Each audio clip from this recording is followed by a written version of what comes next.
दोस्तों नमस्कार।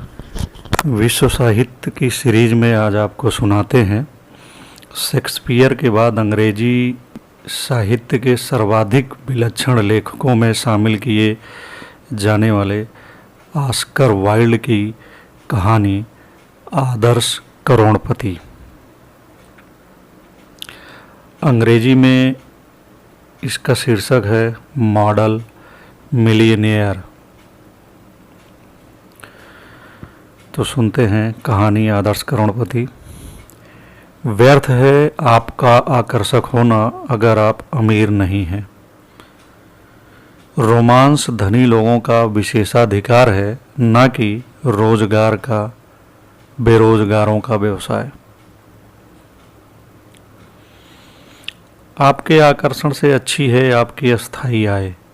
आधुनिक जीवन के ये कुछ महान सत्य हैं जिन्हें ह्यूई अर्स्कर्न ने कभी अनुभव ही नहीं किया। बेचारा हुई, परंतु वह अपने लहराते हुए भूरे बालों, सुस्पष्ट चेहरे, मोहरे और ग्रे आंखों के साथ आश्चर्यजनक रूप से आकर्षक था। धनार्जन के अतिरिक्त सभी उपलब्धियां उसके पास थीं। उत्तराधिकार में उसे पिता से अश्वारोही सैनिकों द्वारा प्रयोग की जाने वाली तलवार तथा 15 खंडों वाला प्रायद्वीपीय युद्ध का इतिहास प्राप्त हुआ था, और वह एक वृद्धा आंटी द्वारा प्रदत्त 200 की राशि से जीवन यापन करता था। हर काम में हाथ आजमाया था उसने। 6 महीने के लिए वह स्टॉक एक्सचेंज भी गया था, लेकिन बुल और बियर के बीच एक तितली की बिसात ही क्या थी। कुछ अरसे के लिए वह चाय का व्यापारी भी रहा। फिर उसने ड्राई शायरी बेचने का प्रयास किया, इससे भी बात नहीं बनी। अंततः वह नागण्य बन गया, मामूली बन गया था। और सबसे बुरी बात यह थी कि उसे प्रेम हो गया था। वह जिस लड़की से प्रेम करता था वह थी लारा मार्टन। लारा मार्टन बेटी थी एक सेवानिवृत्त कर्नल की, जिसने अपने मूल स्वभाव और पाचन शक्ति को भारत में खो दिया था और पुनः प्राप्त नहीं कर पाया था। लंदन में उनसे अधिक सुंदर जोड़ी नहीं थी, लेकिन उनके पास फूटी कौड़ी नहीं थी। कर्नल को ह्यू पसंद तो बहुत था, लेकिन वह दोनों की सगाई का नाम तक सुनने को तैयार नहीं था। कर्नल कहता था कि मेरे बच्चे मेरे पास तब आना जब तुम्हारे पास अपने 10,000 पाउंड हो, फिर हम तुम्हारी शादी के बारे में सोचेंगे। एक सुबह हाईलैंड पार्क के रास्ते में, जहां मार्टन परिवार रहता था, ह्यू अपने घनिष्ठ मित्र एलन ट्रेवर से मिलने के लिए रुक गया। ट्रेवर चित्रकार था। वह रूखे स्वभाव, चकत्तेदार चेहरे और उलझी हुई बेतरतीब लाल दाढ़ी वाला आदमी था, लेकिन कूची हाथ में आते ही उत्कृष्ट कलाकार हो जाता था और उसकी कलाकृतियों की भारी मांग थी। हुई को बेहतर तरीके से जान लेने के बाद वह उसे चाहने लगा, यहाँ तक कि उसने हुई को अपने स्टूडियो में प्रवेश की अस्थायी अनुमति दे दी थी। स्टूडियो में प्रवेश करते ही हुई ने एलन को एक भिखारी की अद्भुत आदमकद तस्वीर को अंतिम स्पर्श देते देखा। स्टूडियो के एक कोने में भिखारी स्वयं एक ऊंचे चबूतरे पर खड़ा था। वह एक झुर्रीदार बूढ़ा था, जिसका चेहरा सुकड़े हुए चर्मपत्र सा था, जिस पर अधिक दयनीय मनोभाव झलक रहा था। उसके कंधों पर एक मोटा फटा भूरा लबादा झूल रहा था। चिंदी चिंदी और चिथड़े उसके बूट, पैबंद और थिंगलियां लगे हुए थे। एक हाथ के सहारे वह खुरदुरी सी छड़ी पर झुका हुआ था, जबकि अपने दूसरे हाथ में वह अपना टूटा फूटा हैट भिक्षा पात्र की तरह थामे हुए था। कितना आश्चर्यजनक मॉडल है यह, अपने मित्र के साथ हाथ मिलाते हुई बुदबुदाया। ट्रेवर ने अपनी भरपूर आवाज में चिल्लाकर कहा, मुझे यही सोचना चाहिए। ऐसे भिखारी रोज कहाँ मिलते हैं। बेचारा बूढ़ा, हुई ने कहा, कितना दयनीय दिखाई देता है, परंतु मैं मानता हूँ कि तुम चित्रकारों के लिए तो उसका चेहरा ही उसका भाग्य है। निश्चित रूप से, ट्रेवल ने उत्तर दिया। एक मॉडल को एक बैठक के लिए कितना मिलता है? हुई ने दीवान पर बैठते हुए पूछा। 1 घंटे के लिए 1 शिलिंग। और एलन, तुम्हें एक तस्वीर का कितना मिलता है? ओह, इसके लिए मुझे 2,000 मिलते हैं। पाउंड? गिनीज चित्रकारों, कवियों और चिकित्सकों को सदा गिनीज मिलती हैं। ठीक है, मुझे लगता है कि मॉडल को भी इसका कुछ प्रतिशत मिलना चाहिए। हंसते हुए ह्यूई ने जोर से कहा, ये भी तो तुम्हारी तरह काफ़ी मेहनत करते हैं। बकवास बकवास क्यों? सिर्फ रंगों में ही सने रहने और सारा दिन अपने चित्र धार पर खड़े रहने के कष्ट को तो देखो। हुई, तुम्हारे लिए बातें करना आसान है। अब तुम बतियाना बंद करो, मैं बहुत व्यस्त हूँ। एक सिगरेट पियो और चुप रहो। थोड़ी देर बाद नौकर ने आकर ट्रेवर को बताया कि फ्रेम बनाने वाला उससे बात करना चाहता है। ह्यू, भाग मत जाना। बाहर जाते हुए उसने कहा, मैं एक क्षण में लौटूंगा। ट्रेवर की अनुपस्थिति का लाभ बूढ़े भिखारी ने अपने पीछे रखे लकड़ी की बेंच पर आराम करने के लिए बैठते हुए उठाया। वह इतना असहाय और हतभागा दिखाई देता था कि हुई को उस पर दया आ गई और उसने अपनी जेबें टटोली।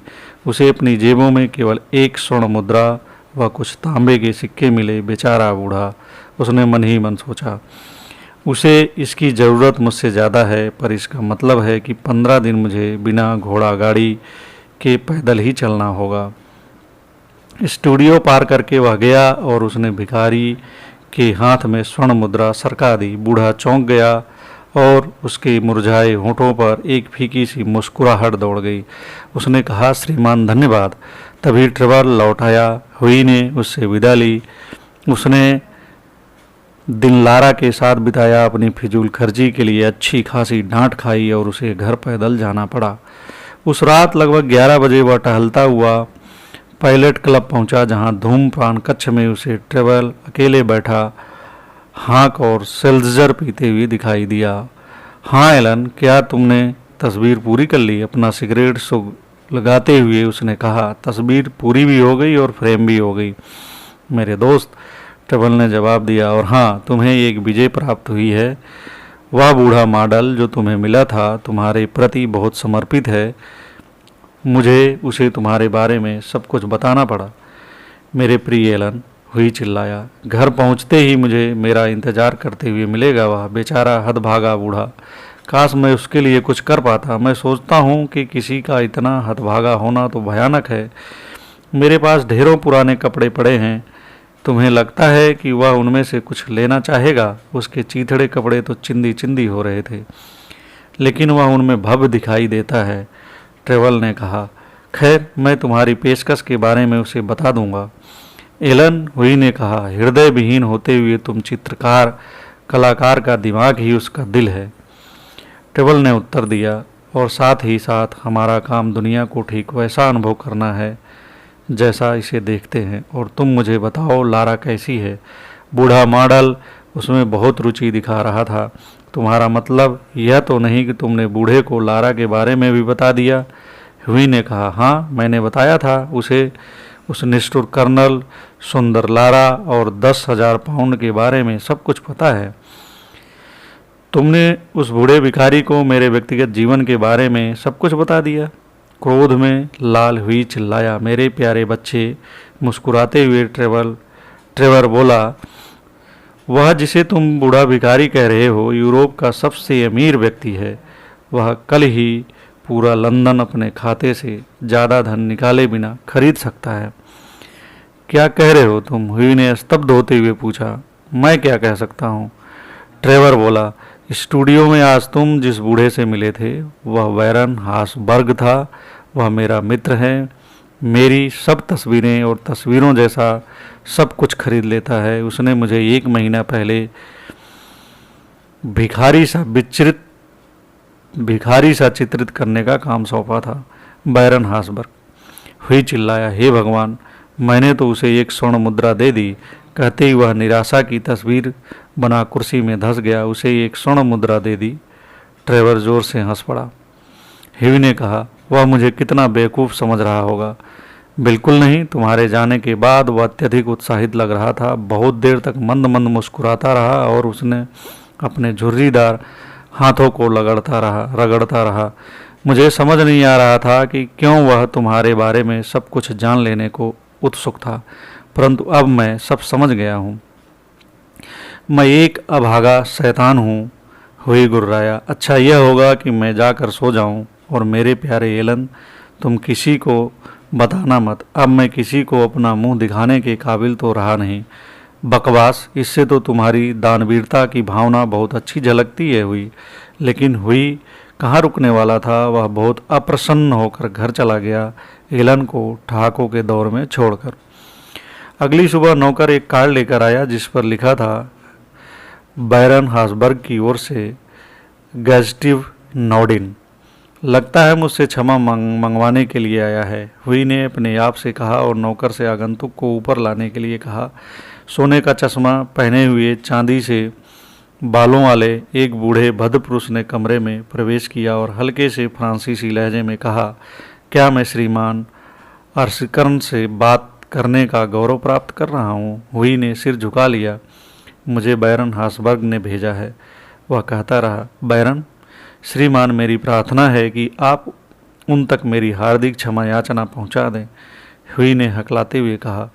बूढ़े भद्रपुरुष ने मुस्कुराते हुए कहा, बैरन ने मुझे आपको यह पत्र देने का काम सौंपा है, और उसने एक मुहरबंद लिफाफा हुई की ओर बढ़ा दिया। लिफाफे के बाहर लिखा था, एक बूढ़े भिखारी की ओर से हुई अर्शिकर्न और लारा मार्टन को विवाह के लिए उपहार, और भीतर था 10,000 पाउंड का चेक। जब वह प्रणय सूत्र में बंधे एलन ट्रेवर बेस्टमैन बना और बैरन हासबर्ग ने शादी के नाश्ते के अवसर पर भाषण दिया, एलन ने कहा, करोड़पति मॉडल काफ़ी दुर्लभ होते हैं, लेकिन कसम से दुर्लभतम होते हैं आदर्श करोड़पति। ये संपादित प्रस्तुति है और इसका अनुवाद द्विजेंद्र द्विज ने किया है। ऑस्कर वाइल्ड शेक्सपियर के बाद अंग्रेजी के सर्वाधिक विख्यात लेखकों में गिने जाते हैं। उनका पूरा नाम था ऑस्कर पिंगल ओ फ्लेहर्टी बिल्स वाइल्ड। वह बहुमुखी प्रतिभा के व्यक्ति थे। मुख्य रूप से अपने नाटकों के लिए जाने जाते हैं, लेकिन उनके इकलौते उपन्यास the picture of Dorian Gray का भी आधुनिक साहित्य में क्लासिक का दर्जा प्राप्त है। वह उत्कृष्ट कहानीकार व कवि भी थे। उन्होंने सौंदर्यवादी आंदोलन का नेतृत्व किया। उनका जीवन काफ़ी विवादास्पद रहा। समाज के नैतिक नियमों को तोड़ने के चलते उन्हें 2 साल की जेल भी काटनी पड़ी।